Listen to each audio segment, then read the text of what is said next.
কল্পনা করো তুমি একজন নিরীহ এবং সম্মানিত জীবনযাপনকারী সাধারণ মানুষ যার জীবন চলে শান্তিপূর্ণভাবে, কিন্তু হঠাৎ এক ধনবান ব্যক্তির অত্যধিক লোভ জাগ্রত হয়ে ওঠে এবং সে তোমার সমস্ত সম্পদ, এমনকি তোমার পরিবারের জীবিকা নির্বাহের একমাত্র উপায় তোমার প্রিয় গাভীটিকেও কেড়ে নেয়।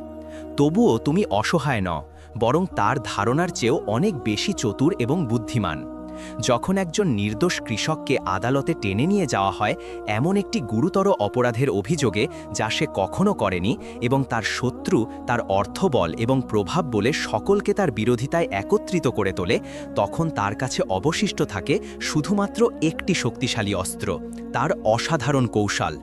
তাহলে কি এই দরিদ্র ব্যক্তি তার সূক্ষ্ম চালাকির মাধ্যমে সেই অত্যাচারীকে পরাজিত করতে পারবে, নাকি অন্যায় তার নিজস্ব পথ খুঁজে নিয়ে জয়লাভ করবে? প্রস্তুত হও এমন একটি রোমাঞ্চকর গল্পের জন্য যা পরিপূর্ণ চতুরতা, তীক্ষ্ণ বুদ্ধিমত্তা এবং সেই চরম সংঘাতে ভরপুর যা সমস্ত কিছুকে আমূল বদলে দেবে। একটি কাহিনী যেখানে দুর্বলতা শক্তির সামনে হার না মেনে বুদ্ধির জোরে বিজয়ী হয়। আমরা অক্লান্ত পরিশ্রম করে এই ধরনের উৎসাহপূর্ণ গল্পগুলো তোমাদের সামনে উপস্থাপন করছি, কিন্তু দুঃখের বিষয় যে যারা এটি উপভোগ করেন তাদের অধিকাংশই আমাদের চ্যানেলে সাবস্ক্রাইব করেন না। যদি তুমি এই সামগ্রীতে মজা পাও এবং আমাদের এই যাত্রা অব্যাহত রাখতে সহায়তা করতে চাও, তাহলে আমরা তোমার কাছে শুধুমাত্র একটি সহজ অনুরোধ রাখছি। এখনই সাবস্ক্রাইব বোতামে চাপ দাও। এই ছোট্ট কাজটি করে তুমি আমাদের আরও দুর্দান্ত গল্প প্রদানে উৎসাহিত করবে এবং সত্যতা ও ঐতিহাসিক ঘটনা ছড়িয়ে দেওয়ার আমাদের এই অভিযানের একটি গুরুত্বপূর্ণ অংশ হয়ে উঠবে। এখন চলো ফিরে যাই আমাদের কাহিনীতে। একটি নিরিবিলি গ্রামে বাস করত আহমদ নামের একজন লোক, যে তার তীক্ষ্ণ মন এবং বিচক্ষণতার কারণে সকলের কাছে সুপরিচিত ছিল। তার কাছে অধিক সম্পদ ছিল না, কিন্তু তার ছিল সবচেয়ে দামি জিনিস, গ্রামের লোকজনের শ্রদ্ধা, যা সে তার অকপটতা এবং সত্যবাদিতার দ্বারা অর্জন করেছিল। আহমদের কাছে ছিল একটি পুরু মোটা গাভী, যার নাম ছিল বরকত।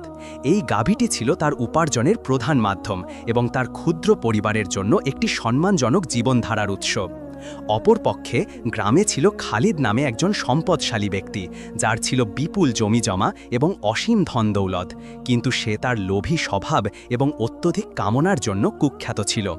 সে সর্বদা ধারণা করত যে দরিদ্ররা কোনো কিছুর যোগ্য নয় এবং তাদের সমস্ত অধিকার তার নিয়ন্ত্রণে থাকা উচিত।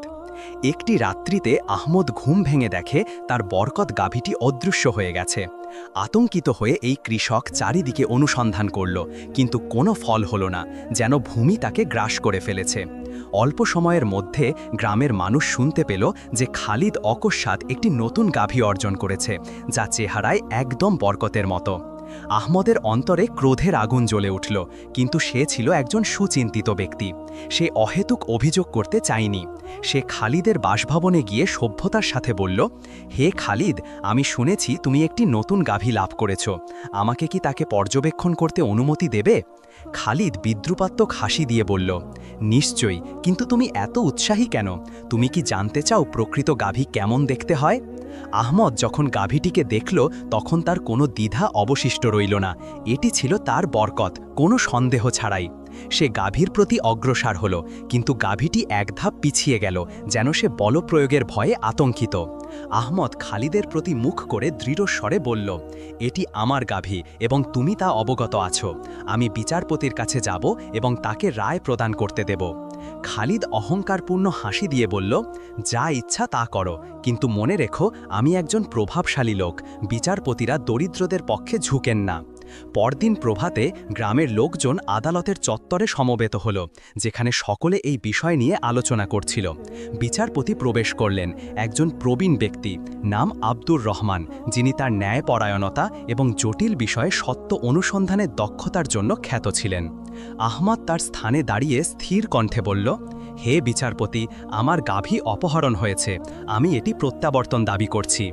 বিচারপতি আব্দুর রহমান খালিদের প্রতি দৃষ্টিপাত করে জিজ্ঞাসা করলেন, এই অভিযোগের প্রত্যুত্তরে তোমার কি বলার আছে? খালিদ অভিমানের সাথে মস্তক উন্নত করে বলল, এই গাভী আমার, আমি এটি আমার অর্থ দিয়ে ক্রয় করেছি।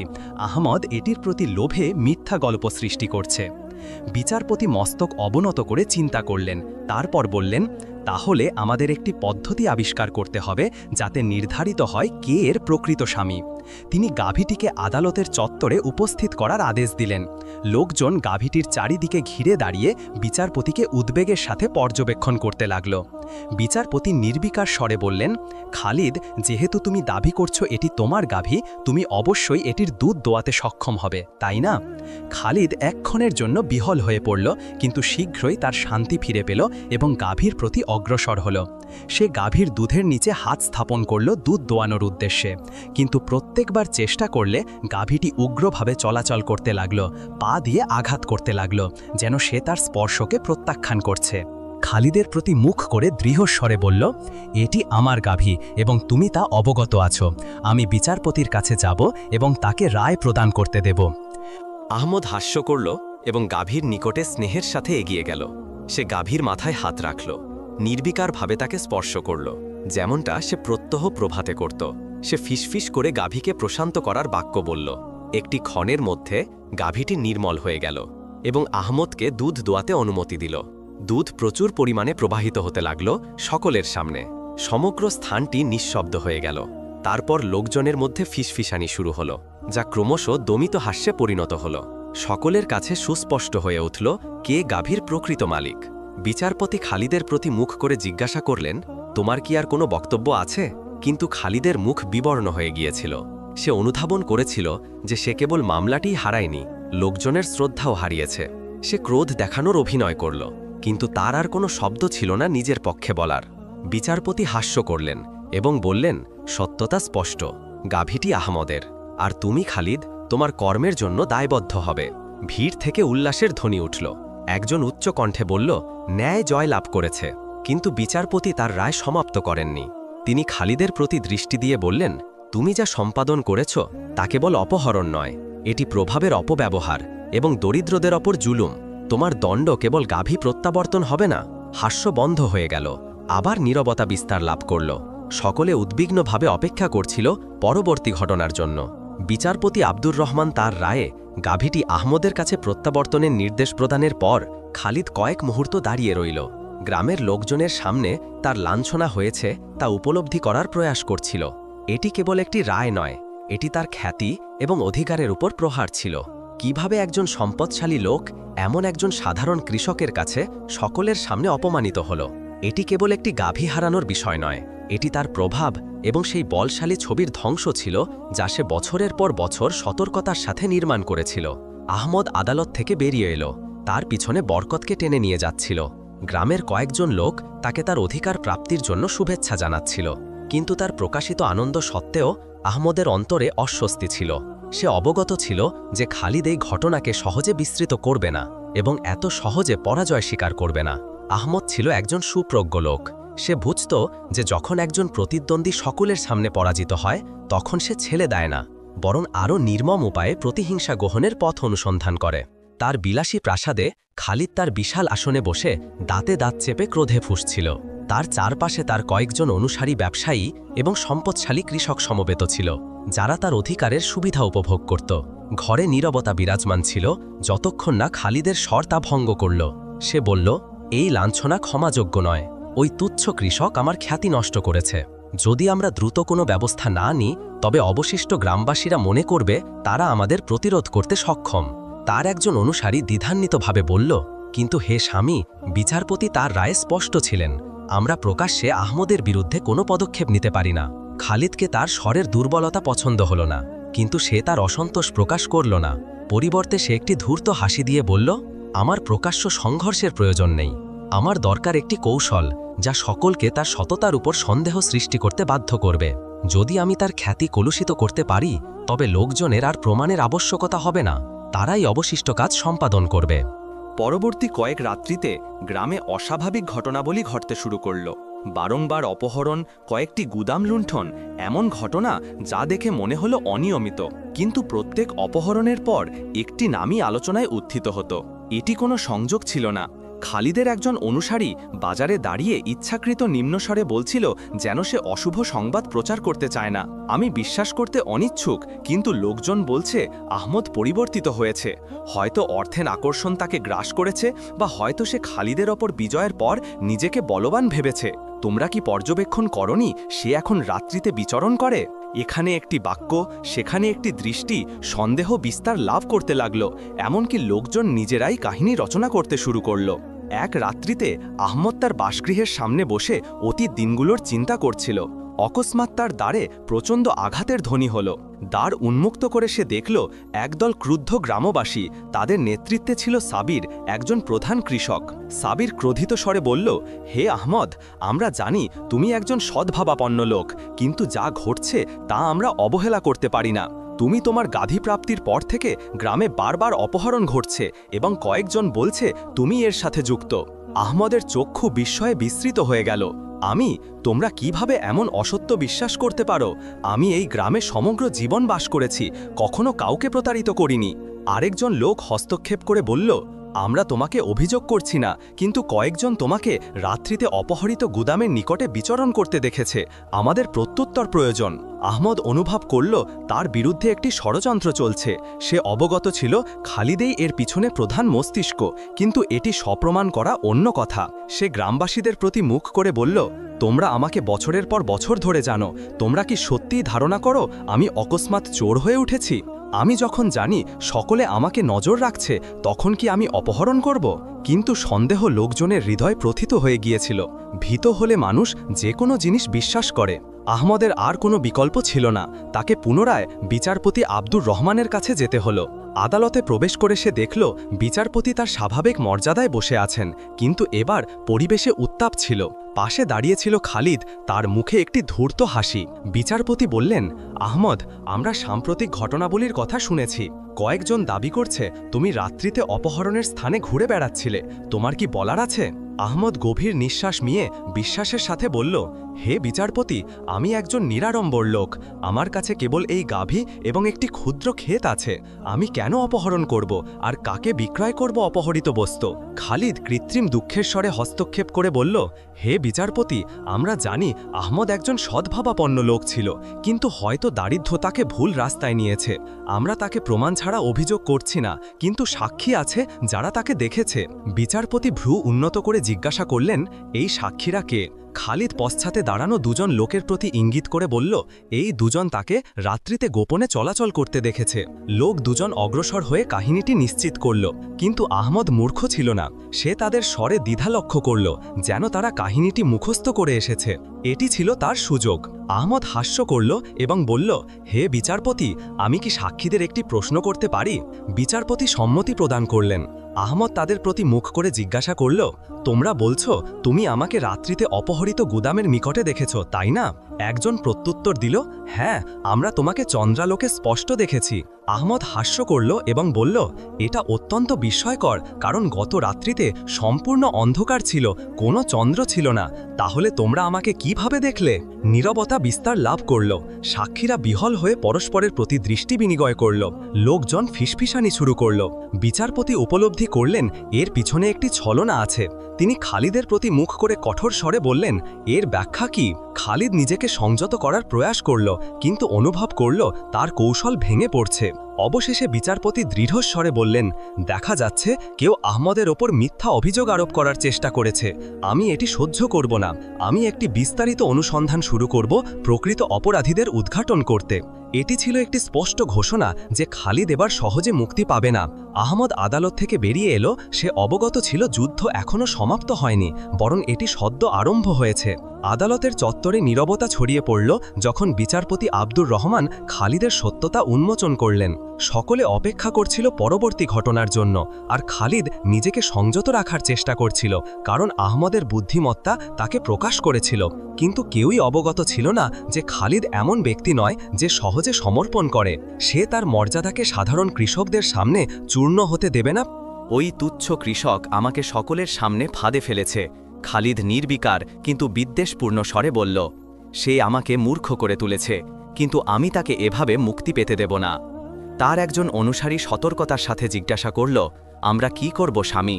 খালিদের মুখে একটি শীতল হাসি ফুটে উঠল। সে বলল, যদি আহমদ তার গাভী প্রাপ্ত করেছে, তবে আমরা তার কাছ থেকে আরও মূল্যবান কিছু অপহরণ করব। আমরা তাকে আমার সাথে প্রতিযোগিতা করার মূল্য পরিশোধ করতে বাধ্য করব এবং নিশ্চিত করব যে সে এই ফাঁদ থেকে সহজে মুক্তি পাবে না। পরদিন গ্রামে একটি নতুন সংবাদ ছড়িয়ে পড়ল। খালিদের একজন দাসকে আহমদের উদ্যানে মৃত অবস্থায় আবিষ্কৃত করা হয়েছে। এই অভিযোগ কেবল গাভী অপহরণের চেয়ে আরও গুরুতর ছিল। এটি নির্দেশ করছিল যে আহমদের বিরুদ্ধে হত্যার অভিযোগ উঠতে পারে এবং সে যদি তার নির্দোষতা সব প্রমাণ করতে না পারে তবে তাকে ভয়ানক দণ্ডের মুখোমুখি হতে হবে। অল্প সময়ের মধ্যে শাসকের সৈনিকরা আহমদের গৃহে আক্রমণ করে তাকে গ্রামবাসীদের বিস্তৃত চক্ষুর সামনে বন্দী করে নিয়ে গেল। সে বক্তব্য প্রদানের চেষ্টা করল, নিজের পক্ষে রক্ষা করতে চাইল, কিন্তু তারা তাকে শ্রবণ করার জন্য আসেনি। তারা তাকে সরাসরি কারাগারে নিয়ে গেল। আদালতে আহমদ পুনরায় বিচারপতি আব্দুর রহমানের সামনে দাঁড়াল, কিন্তু এবার সে আর পূর্বের মতো বলশালী অবস্থানে ছিল না। বিচারপতি তাকে গভীরভাবে পর্যবেক্ষণ করে বললেন, আহমদ, তুমি খালিদের একজন লোককে হত্যার অভিযোগে অভিযুক্ত। তোমার কি বলার আছে? আহমদ তার হাতে বন্ধন থাকা সত্ত্বেও মস্তক উন্নত করে বিশ্বাসের সাথে বলল, আমি কাউকে হত্যা করিনি, এটি একটি ষড়যন্ত্র। খালিদ, যে কক্ষের এক কোণে দাঁড়িয়েছিল, কৃত্রিম স্বরে হাস্য করে বলল, তাহলে আমার দাসকে তোমার উদ্যানে মৃত অবস্থায় আবিষ্কৃত করা হলো কিভাবে? এটি কি পর্যাপ্ত প্রমাণ নয়? দৃশ্যটি ছিল সূক্ষ্মভাবে পরিকল্পিত। আহমদের উদ্যানে একটি মৃতদেহ, তার পক্ষে কোনো সাক্ষী নেই এবং সকলে জানে খালিদ প্রতিহিংসা চায়, কিন্তু প্রকৃত প্রমাণ অনুপস্থিত ছিল। বিচারপতি কয়েক মুহূর্ত চিন্তা করে বললেন, আমরা পূর্বের ন্যায় সত্য অনুসন্ধান করব। আমি কোনো নির্দোষকে অন্যায় দণ্ড দিতে চাই না, কিন্তু প্রমাণকেও অবহেলা করতে পারি না। তাই আমরা অনুসন্ধান পুনরারম্ভ করব। যদি তুমি নির্দোষ হও তবে তা প্রকাশিত হবে। কিন্তু খালিদ তার কৌশল ভালোভাবে সাজিয়েছিল। পরবর্তী রাত্রিতে তার কয়েকজন অনুসারী আহমদের কারাগারে গোপনে প্রবেশ করে ইচ্ছাকৃতভাবে বিশৃঙ্খলা সৃষ্টি করল। এই সুযোগে তারা আহমদের কানে ফিসফিস করে বলল, পলায়নই তোমার একমাত্র পথ, নইলে সূর্যোদয়ের সময় তোমাকে মৃত্যুদণ্ড দেওয়া হবে। কিন্তু আহমদ এমন লোক ছিল না যাকে সহজে প্রতারিত করা যায়। সে জানত পলায়ন তাকে আরও অপরাধী করে তুলবে। তীক্ষ্ণ মন দিয়ে সে পরিস্থিতিটি কাজে লাগাল। সে উচ্চস্বরে চিৎকার করে বলল, এটা কি? তোমরা কি আমাকে পলায়নে সহায়তা করতে চাও? হে রক্ষকরা, এরা খালিদের এজেন্ট ছাড়া আর কিছু নয়। রক্ষকরা দ্রুত এসে পড়ল এবং সেই লোকদের গ্রেফতার করল যারা তাকে ফাঁদে ফেলার প্রয়াস করছিল। কিন্তু আহমদ এতে সন্তুষ্ট হল না। সে অবগত ছিল এখনই টেবিল উল্টানোর সময়।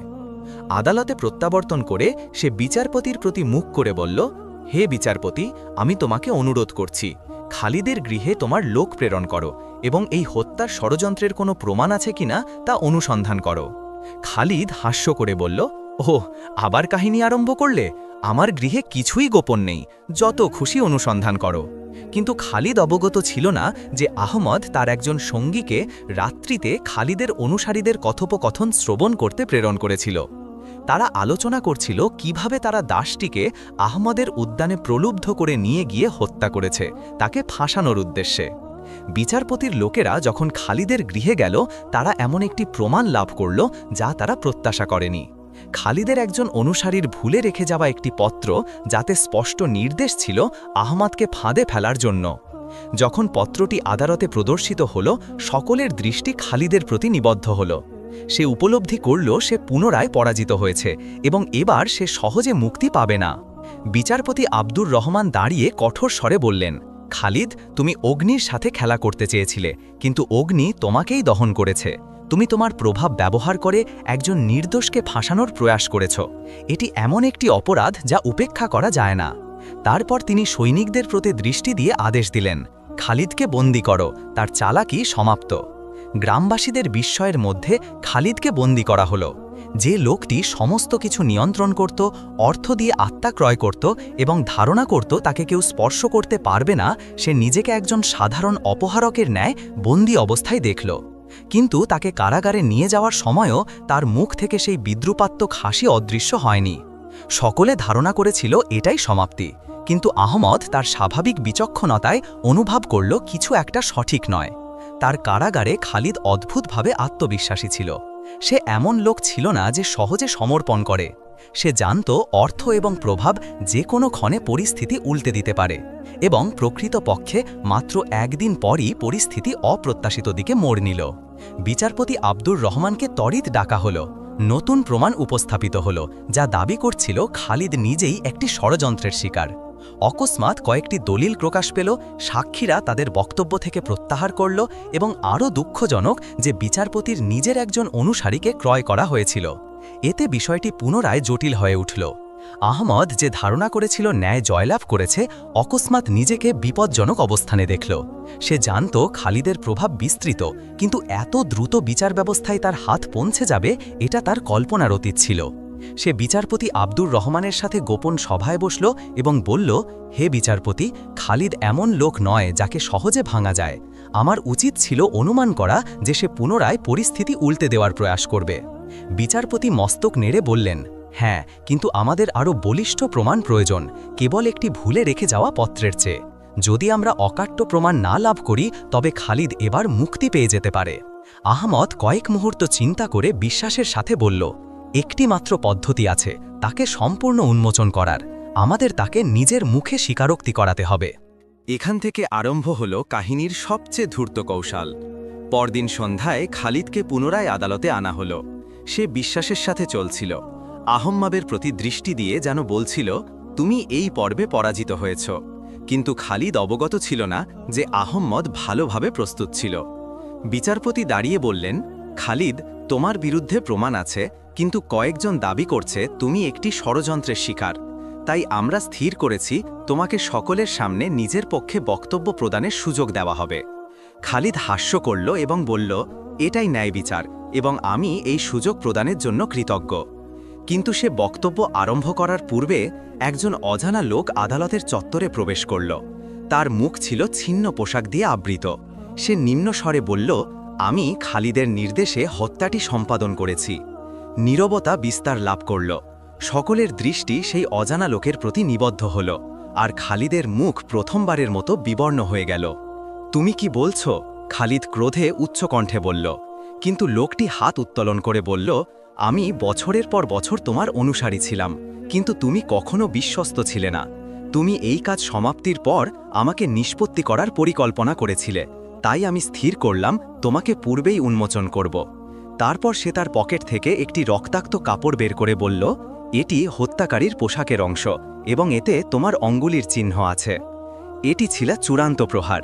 বিচারপতির আর কোনো বলিষ্ঠ প্রমাণের প্রয়োজন ছিল না। তিনি দাঁড়িয়ে চূড়ান্ত রায় প্রদান করলেন, খালিদ, তোমার চালাকি সমাপ্ত। তোমাকে এই গ্রাম থেকে নির্বাসিত করা হবে, তোমার সমস্ত সম্পত্তি জব্দ করা হবে এবং তুমি আর কখনো প্রত্যাবর্তন করতে পারবে না। খালিদ উচ্চকণ্ঠে প্রতিবাদ করার প্রয়াস করল, কিন্তু এবার তার সহায়তা করার মতো কেউ ছিল না। এমনকি তার অনুসারীরাও যেন দৃশ্য থেকে অদৃশ্য হয়ে গেল, যেন তারা তাকে কখনো জানতই না। আহম্মদ নীরবে দাঁড়িয়ে চিন্তা করছিল। সে অবগত ছিল ন্যায় জয়লাভ করেছে, কিন্তু কেবল বিধির কারণে নয়, তার বুদ্ধিমত্তা এবং বিচক্ষণতাই ছিল এই সংঘর্ষে তার প্রকৃত অস্ত্র। যখন খালিদ কক্ষ থেকে বেরিয়ে গেল, সে জানত এটি কেবল একটি পরাজয় নয়, এটি ছিল তার প্রকৃত সমাপ্তি। কাহিনীটি সমাপ্ত হল, কিন্তু আহম্মদের বিচক্ষণতা গ্রামের স্মৃতিতে খোদিত হয়ে রইল।